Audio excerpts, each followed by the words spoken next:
Hi, I'm Marisa of Marisa Orlich Interiors. And I'm Tyler Fox of JM2 Architecture. And today we're going to talk about a project that I recently completed this week, where we did motorized solar screen shades in the client's extension.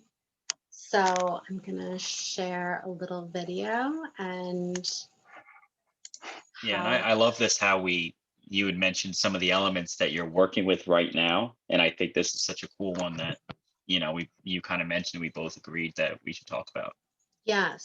So when deciding to do, motorized shades in your home, this is a conversation that would be fantastic to have with your architect.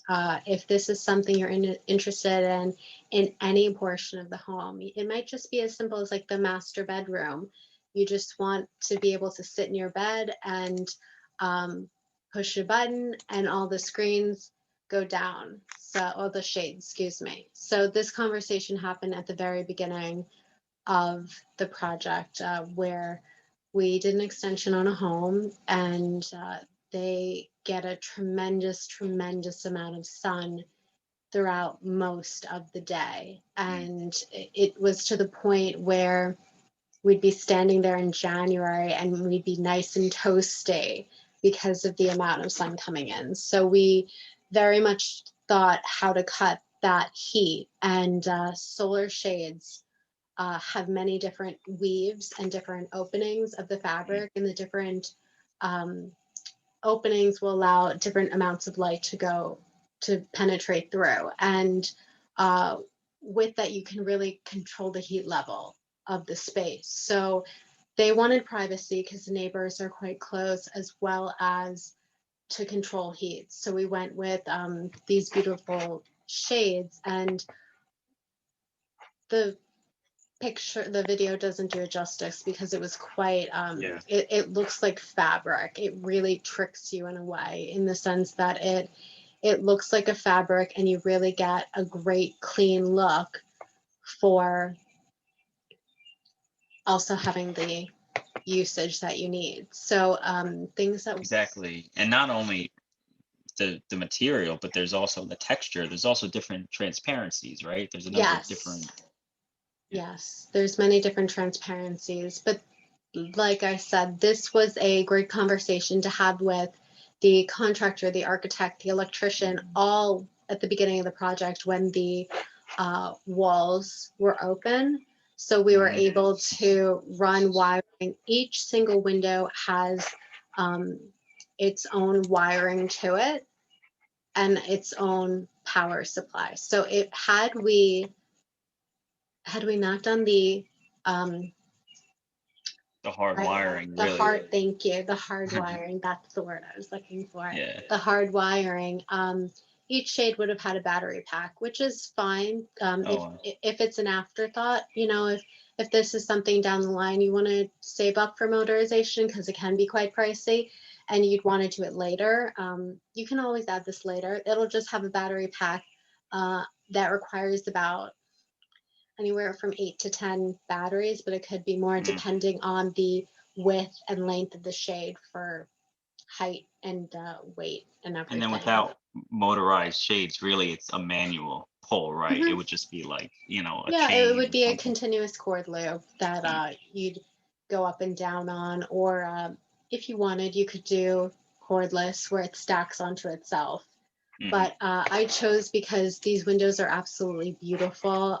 We chose the black windows for this home, and they have some great mullions up at the top. We wanted the smallest profile cassette headrail that we were able to do. So we have this really sleek rectangular headrail that's wrapped in the fabric of the shade. So it looks like a really cleaned, finished look. And it takes away from having to do anything above, because now we don't, it's all finished. So. And you know what, too?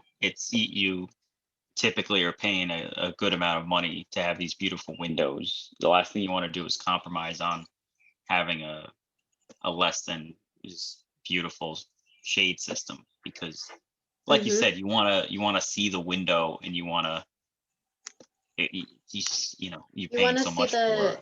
Right. You want to see the beautiful backyard, you want to see the window, but you want the privacy when you're, having dinner with the family and you can see your neighbors in the backyard. You want to close the windows up nice and tight. And these shades really do that. So Yeah, this, definitely a consideration. yeah, it's a consideration and a great, like I said, plan and conversation to have with the architect or anyone in the beginning Hmm. phases, because thinking about wiring as well as thinking about the depth of your windows. And the cost too. You know what? At the end of the day, if you're, and you exactly what you'd said about getting us involved early, which we talk about a lot, and how important it is, because something like that to do later is just a tremendous cost. And if you're doing an addition or any type of construction and it's already Mhm. opened for you to do that, even if it's just a thought and you think that maybe you can do it later, at least just mention it. For anyone who might be thinking of any kind of idea, no matter what it is, mention it so we can have that conversation and at least prepare for it, for the future. And we've had projects where maybe they mention it, but they're not ready to install the shades, but they want it to be there in the future. We can at least prepare the electricity and have the Exactly. electrician prepare for something like this to be installed in the future. So you're not dealing Yes. with that later. You can't run the wires afterwards. Yeah. It's something that it's really not an option unless you want to go through the process of opening all the walls, which most people don't. So it's a great conversation, like you said, to have before, just to have the hard wires there. And maybe the wires are there for quite some time, but then at least um, you have the budget later on to have exactly what you Yeah. want. Exactly. And just another point, we've done a project recently, and we had actually Sigma Corporation, which we spoke about in a Hmm. previous video. We had a beautiful green wall there as well. We have shades, and they actually aren't recessed, or they're not recessed into the ceiling. They're like a flush mounted, and we actually fit them right in front of the mullions perfectly. So it kind of works with the order of the windows. But just to get to the point where sometimes you can't recess a shade, because Hmm. maybe something, a steel beam or something that's already up there that needs to be there, maybe you can't. But at least the earlier you start that conversation, the more we'll know about what needs to be done to install it nicely. Right. And depending on your constraints of the building, we might say, oh, because you have this, I would advise you to go for a different shade selection. So it Hmm. might not be, it could have been like a roller shade that has a smaller profile head rail. It's Right. things, it's just communication conversations to have. Exactly. So I'm Marissa of Marissa Orlich Interiors. And I'm Tyler Fox of JM2 Architecture. And if you have any other questions or comments about any of our videos, please let us know. Thank you. Thank you.